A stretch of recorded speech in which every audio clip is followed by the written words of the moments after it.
সন্ধ্যার নাস্তা ফারিয়ার আম্মু তৈরি করলো। যদিও খাওয়ার সময় তেমন একটা ভালোভাবে খেতে পারলাম না, কর্মব্যস্ততা খুবই চাপ যাচ্ছে। আসসালামু আলাইকুম ভিউয়ার্স, আপনারা সবাই কেমন আছেন? আশা করি সবাই ভালো আছেন।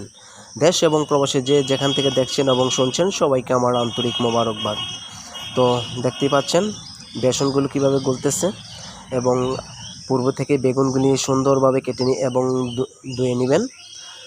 তো পূর্বে থাকতেই ফারিয়ার আম্মু বেগুনগুলো কেটে নিয়েছে আর আলুগুলো সুন্দরভাবে তৈরি করে রাখছে এবং ডালগুলো সুন্দরভাবে তৈরি করে রাখছে।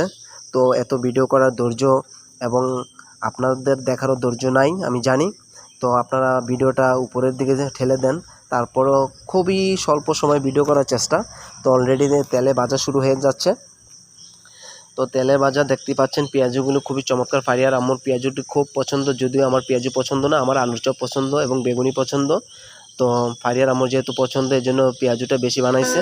তো আমাকে দিচ্ছে এই কটা খাইতে, আমি দ্রুত 2-1টা খাইয়ে চলে আসলাম কর্মব্যস্ততার মাঝে। সবাই ভালো থাকবেন, সুস্থ থাকবেন। আল্লাহ হাফেজ। আসসালামু আলাইকুম ওয়া রাহমাতুল্লাহি ওয়া বারাকাতুহু।